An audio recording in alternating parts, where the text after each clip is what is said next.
भारत दशकों से प्रत्यक्ष एवं अप्रत्यक्ष आतंकवाद का सामना करता आया है। ये लड़ाई हमारे लिए नई नहीं है। आतंकवाद कितना विवादास्पद हो सकता है, इसका एक उदाहरण पिछले वर्ष पहलगाम में हुआ आतंकी हमला था, जिसमें लोगों को उनका मजहब पूछकर मारा गया था।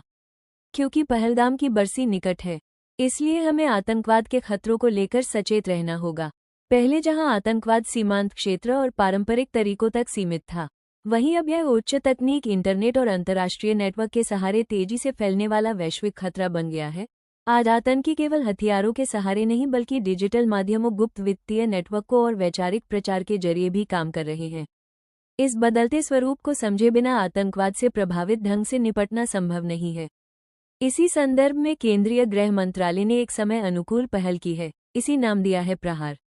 ये कदम आतंकवाद से निपटने भी बाजी पलटने वाला दावा सिद्ध हो सकता है। भारत में आतंकवाद से लड़ते हुए कई अनुभव हासिल किए हैं। इस क्रम में माओवाद से निपटने में अपनाई गई समाधान संकल्पना एक उत्कृष्ट उदाहरण है। इच्छा शक्ति, स्पष्ट रणनीति, बेहतर संबंध में और मजबूत खूबियां तंत्र के माध्यम से उग्रवाद को काफी हद तक नियंत्रित किया गया। इससे ये सिद्ध हुआ कि यदि नीति स्पष्ट हो और एजेंसियों के बीच तालमेल मजबूत हो तो जमीनी स्तर पर ठोस परिणाम प्राप्त किया जा सकते हैं। हालांकि आतंक से निपटने में आज की चुनौतियां कहीं अधिक विकराल है। आतंकवाद मुख्यतः बाहरी ताकतों द्वारा पोषित है। अभी बिखरे हुए छोटे छोटे समूह को अकेले काम करने वाले व्यक्तियों और ऑनलाइन नेटवर्क के रूप में भी वो विकराल ले रहा है। इस तरह यह एक साथ जमीनी, इंटरनेट और वित्तीय तंत्र तीनों स्तरों पर काम करता है। ऐसे में अलग अलग और संगठित प्रयास पर्याप्त नहीं होंगे। प्रहार जैसी संकल्पना इन्हीं पहलुओं को ध्यान में रखकर तैयार की गई है।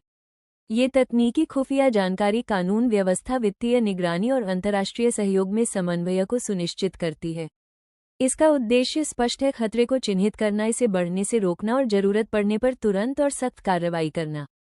इस नीति की सबसे बड़ी विशेषता इसका समग्र दृष्टिकोण है। आतंकवाद बंदूक या बम का मामला नहीं है, बल्कि यह एक सोच, एक बड़ी नेटवर्क और दुश्मन के सुनियोजित षड्यंत्र का हिस्सा है। इसलिए इसका समाधान भी बहुआयामी होना चाहिए।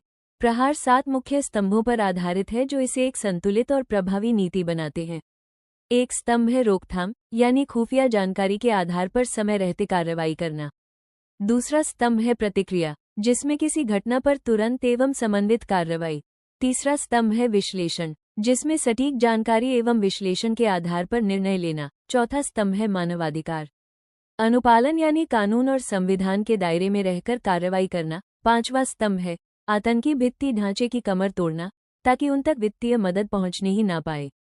छठा स्तंभ है जागरूकता और कट्टरता निरोध, जिसमें समाज को साथ लेकर चलना और दुष्प्रचार का समय से खंडन।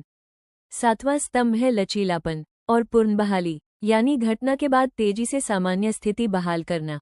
ये सभी स्तंभ ऐसी रणनीति बनाती है जो न केवल आतंक को रोकने में सक्षम है, बल्कि समाज को भी मजबूत बनाती है।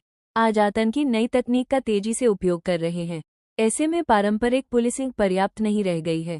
प्रहार इस कमी को दूर करते हुए साइबर क्षमता, आधुनिक तकनीक और वित्तीय निगरानी को भी अपने ढांचे में शामिल करता है।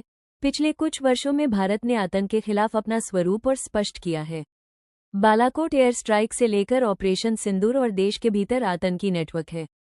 पर लगातार कार्रवाई ये दिखाती है कि भारत अब केवल बचाव की नीति तक सीमित नहीं है। जरूरत पड़ने पर उसके पास निर्णायक और पूर्व निषेधात्मक कठोर कदम उठाने की क्षमता और इच्छा शक्ति दोनों मौजूद है। प्रहार यह सुनिश्चित करता है कि ऐसी कार्रवाई केवल परिस्थितियों पर निर्भर न रहे, बल्कि एक व्यवस्थित नीति के तहत की जाए। इसका केंद्रीय आधार आतंक की रोकथाम है। इसके लिए खतरे को प्रारंभिक स्तर पर ही चिन्हित कर इसे निष्प्रभावी करना मूल उद्देश्य है। इसके लिए खुफिया आधारित पुलिसिंग को सुदृढ़ करना, एजेंट के बीच रियल टाइम सूचना साझा करना सुनिश्चित करना, भर्ती नेटवर्क को समय रहते ध्वस्त करना और आतंकी समर्थन तंत्र को समाप्त करना अनिवार्य है। साथ ही डिजिटल प्लेटफॉर्म पर सक्रिय कट्टरपंथी गतिविधियों की निगरानी और आतंकी वित्त पोषण के स्रोतों पर कठोर नियंत्रण इस ढांचे के प्रमुख घटक हैं। एआई के माध्यम से संभावित खतरों का पूर्वानुमान, बिग डाटा से संदेश पैटर्न की पहचान, सीमाओं पर ड्रोन निगरानी और साइबर फॉरेंसिक के माध्यम से एंटी ड्रोन संचार की ट्रैकिंग जैसे उपाय इसे अधिक प्रभावी बनाते हैं। आतंकवाद के डिजिटल स्वरूप को देखते हुए साइबर क्षमताओं का विस्तार अनिवार्य हो गया है, क्योंकि डिपफेक आधारित दुष्प्रचार के बढ़ती उपयोग ने ये चुनौती और जटिल बना दी है। ये भी समझना होगा कि कट्टरपंथ केवल सुरक्षा बलों के माध्यम से नियंत्रित नहीं किया जा सकता। इसके लिए समाज, शिक्षकों, धार्मिक नेतृत्व और नागरिक संगठनों की भागीदारी भी परिहार है। प्रहार भारत की आतंकवाद रोधी रणनीति में बड़े बदलाव का प्रतीक है। इसका ढांचा मजबूत है और सरकार की मंशा भी स्पष्ट दिखती है, पर इसकी सफलता क्रियान्वयन पर निर्भर करेगी। नीति बनाना पहला कदम है, उसे जमीन पर प्रभावी बनाना असली चुनौती है।